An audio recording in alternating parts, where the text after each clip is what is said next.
वालेकुम दोस्तों। उम्मीद है कि आप सब लोग खैरियत से होंगे। आज हम इस वीडियो में जिस टॉपिक पर बात करेंगे वो है इलेक्ट्रोलाइट। अच्छा, अब ये बड़ा अहम टॉपिक है और मैंने ये देखा है कि बहुत सारे लोग इसको प्रॉपर नहीं समझ पाते कि इलेक्ट्रोलाइट क्या हैं, ये क्यों ज़रूरी हैं और इनको कब देना चाहिए और इनसे क्या फ़ायदा हासिल होता है और अगर हम बर्ड्स को इलेक्ट्रोलाइट नहीं देंगे तो उससे हमें क्या नुकसान होगा। तो इस पे आज हम इंशाल्लाह तफ़सील से बात करेंगे। आपने वीडियो को पूरा देखना है ताकि बात आपको समझ आ जाए और आपको और आपके बर्ड को इस चीज़ का फ़ायदा हासिल हो सके। अच्छा, सबसे पहले तो मैं आपको ये बताऊंगा कि ये इलेक्ट्रोलाइट होते क्या हैं। तो इलेक्ट्रोलाइट एक ऐसा मटेरियल होता है, ऐसा सब्सटेंस होता है जिसे जब आप पानी के अंदर डिज़ोल्व करते हैं तो वो इलेक्ट्रिकल चार्ज पैदा करता है। अब आप थोड़ा सा हैरान होंगे कि ये इलेक्ट्रिकल चार्ज कहाँ से आ गया। तो हमारी यानी बर्ड्स की जो बॉडी है उसको स्टार्ट होने के लिए भी एसिड्स की ज़रूरत होती है। ज़ाहिर बात है उसने हर तरह की मूवमेंट करनी है तो उसके ऊपर भी कई तरह के चार्ज आते हैं। तो उसकी बॉडी के अंदर जितने सिस्टम चलते हैं वो सब इन इलेक्ट्रोलाइट की बदौलत हैं। तो हम आम अल्फाज में इस तरह से कहेंगे कि इलेक्ट्रोलाइट एक ऐसे मटेरियल होते हैं कि जो बर्ड की बॉडी को इलेक्ट्रिक चार्ज पॉजिटिव और नेगेटिव यानी ये मुहैया करते हैं। अब ये कैसे होता है सब कुछ। अब आप ये देखेंगे कि जो बर्ड हैं आपकी इनकी भी बॉडी जो है वो काफ़ी हिस्सा यानी पानी पे मुश्तमिल होता है और पानी की वजह से इनका जो ब्लड होता है वो एक फ्लूइड की शक्ल में होता है। तो अब जैसे ह्यूमन बींग्स के अंदर है कि एडल्ट में पानी की रेशो कुछ और है, ओल्ड एज में कुछ और है और यंगर एज में कुछ और होती है। Same case with birds. तो बर्ड में जो पानी की मिकदार है उसका बराबर रहना, उसका कंट्रोल में रहना यानी उस फ्लूइड को बैलेंस रखना, ये मेन काम होता है इलेक्ट्रोलाइट का। अब हमें सबसे पहले ये पता होना चाहिए कि इलेक्ट्रोलाइट हैं कितने। तो इनकी तादाद मैं आपको बता दूं, 7 इलेक्ट्रोलाइट हैं जिसमें से 3 काफ़ी ज़्यादा अहम होते हैं और कुछ इलेक्ट्रोलाइट इस तरह के होते हैं कि 2 इलेक्ट्रोलाइट मिलके एक काम सर अंजाम देते हैं। तो इलेक्ट्रोलाइट के नाम आप सुन लें: sodium, potassium, chloride, calcium, magnesium, bicarbonate और फॉस्फेट। अच्छा, अब इनमें से बर्ड की बॉडी में ज़्यादातर 5 ऐसे हैं जो काम कर रहे होते हैं और 3 बहुत ज़्यादा अहम होते हैं। तो हम जो 5 अहम हैं हम उनका डिस्कस करते हैं कि वो किस लिए इस्तेमाल किए जाते हैं।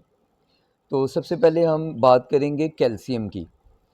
अब ये जो कैल्शियम होता है इसका काम ये होता है कि जो नर्व से बर्ड को सिग्नल्स आ रहे हैं उस ट्रैफिक को कंट्रोल करना। यानी पूरी बॉडी से दिमाग तक जो सिस्टम यानी नर्व सिग्नल भेजता है वो सारी ट्रैफिक कैल्शियम की मदद से जो है वो कंट्रोल होती है। और ये भी आपको पता होगा जो कैल्शियम है वो बर्ड के बोन स्ट्रक्चर को मज़बूत करने में काम आता है। बर्ड को एक मज़बूत चोंच प्रोवाइड करता है।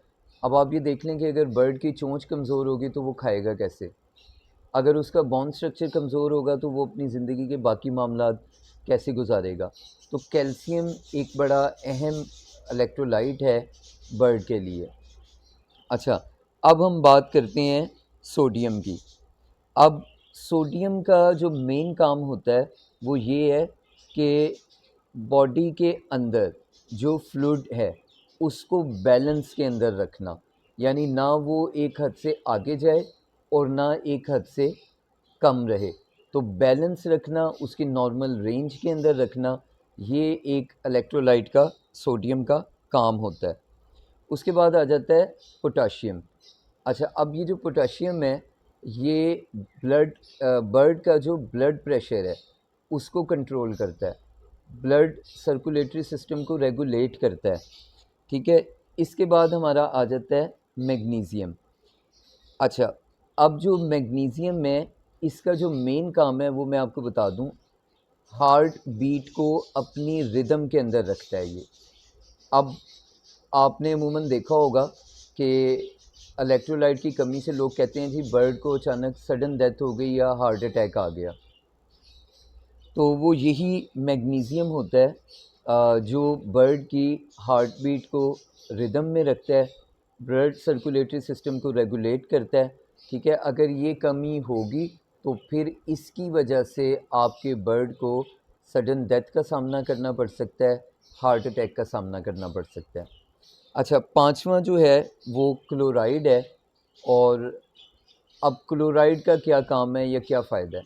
तो बर्ड की जो बॉडी है, अगर वहाँ पे क्लोराइड पूरे होंगे तो आपका जो बर्ड है वो बिल्कुल रिलैक्स रहेगा, कूल माइंडेड होकर बैठा रहेगा। अब वो कहते हैं ना कि इलेक्ट्रोलाइट की कमी से बर्ड स्ट्रेस के अंदर चला जाता है, तो ये क्लोराइड एक ऐसी चीज़ है कि जो बर्ड को रिलैक्स रखता है और स्ट्रेस में बर्ड को नहीं आने देता। अच्छा, अब मैं यहाँ पे आपको एक और ज़रूरी चीज़ बताना चाहूँगा, यानी जो आम लोगों का ख़्याल है। अक्सर लोग कहते हैं कि जी शुगर, जो चीनी है, वो भी इलेक्ट्रोलाइट है। तो टेक्निकली अगर हम बात करें तो शुगर इलेक्ट्रोलाइट नहीं है, बल्कि अगर आप ग्लूकोज़ को देखें, अक्सर लोग उसको भी इलेक्ट्रोलाइट कंसीडर करते हैं, वो भी इलेक्ट्रोलाइट नहीं है। लेकिन उसका फ़ायदा क्या होता है, अब चीनी में और ग्लूकोज़ में काफ़ी ज़्यादा डिफरेंस है। तो ग्लूकोज़ क्या करता है कि आपके जो इलेक्ट्रोलाइट होते हैं वो बॉडी के अंदर एब्ज़ॉर्ब करने में मदद देता है, उसका बस इतना सा काम है। तो आपको ये पता चल गया कि इलेक्ट्रोलाइट 7 हैं, 5 उसमें से बहुत ज़्यादा अहमियत के हामिल हैं। 5 का फ़ायदा मैंने आपको बता दिया, और फिर मैंने आपको ये बता दिया कि अगर ये नहीं होंगे तो बर्ड क्या होगा, बर्ड को सडन डेथ का सामना करना पड़ेगा, बर्ड को जो है वो स्ट्रेस आ सकता है, बर्ड जो है वो कमज़ोर होगा, बर्ड सही तरह से प्रॉपर ब्रीड नहीं करेगा, बर्ड अपनी लाइफ प्रॉपर इंजॉय नहीं कर सकेगा। ये सारे वो मामलात हैं जो इलेक्ट्रोलाइट की कमी से पैदा हो सकते हैं। अच्छा, अब डेफ़िनेटली अगर आपको ये चीज़ समझ आ गई है तो आप समझते होंगे कि इलेक्ट्रोलाइट बर्ड को देना बहुत ज़रूरी है। लेकिन अब ये कब इलेक्ट्रोलाइट हमें बर्ड को देने चाहिए? तो उसमें ये है कि आपने देखा है जब गर्मी आती है, बाहर का मौसम बदलता है, तो बाहर के मौसम के बदलने से अंदर बॉडी के अंदर जो है वो मुख्तलिफ़ किस्म की चेंजेस आती हैं। ठीक है? अब वो चेंजेस क्या हो सकती हैं, कुछ तो मैंने आपको बता दी कि जो ड्रॉबैक्स थे। उसके अलावा बर्ड हाइड्रेशन से डिहाइड्रेशन में जा सकता है। और डिहाइड्रेशन क्या चीज़ है, हाइड्रेशन में तो इलेक्ट्रोलाइट उसकी बॉडी के अंदर पूरे पूरे होंगे, यानी नॉर्मल रेंज के अंदर होंगे। तो अगर ये नॉर्मल रेंज से कम हो जाए तो बर्ड जो है वो आपका डिहाइड्रेट हो जाता है। तो यानी फिर डिहाइड्रेट होगा तो फिर वही मुख्तलिफ़ बीमारियों की तरफ ये चला जाएगा। तो अब जब बाहर का मौसम बदलेगा, गर्मी आएगी सबसे पहले, तो आपने उसी वक्त बर्ड को इलेक्ट्रोलाइट देने शुरू कर देने हैं। अच्छा, अप्रैल से स्टार्ट होती है, आप अप्रैल से स्टार्ट करवा दें और आप टिल सितंबर तक जो है वो इलेक्ट्रोलाइट इनको देते रहें। ये अमूमन इनकी जो डोज़ है वो 4 टू 5 डेज़ अ वीक होती है। आपने इस तरह से इलेक्ट्रोलाइट इनको देने हैं। उसमें ये होगा कि आपके बर्ड गर्मी को भी बर्दाश्त करेंगे, आपके बर्ड स्ट्रेस में भी नहीं आएंगे, आपके बर्ड कूल होके बैठे रहेंगे। तो और आपका नुकसान कम होगा, यानी क्योंकि जब एक्सपायरी नहीं होगी तो डेफ़िनेटली आप नुकसान से बच जाएंगे। अच्छा, अब अक्सर लोगों का ये ख़्याल होता है कि अगर हम कितनी मिक़दार में दें, तो उसमें ये है कि आपने अगर इलेक्ट्रोलाइट ज़्यादा दे दिए तो उसका ये होता है कि वो बॉडी से खुद ही मोशन के रास्ते एक्सपेल हो जाते हैं, बाहर निकल जाते हैं, उनका साइड इफ़ेक्ट नहीं होता। तो आप 4 टू 5 डेज़ जो है वो दे सकते हैं। अच्छा, अब अक्सर लोग बता रहे होते हैं आप ये वाले दे दें, आप वो वाले दे दें।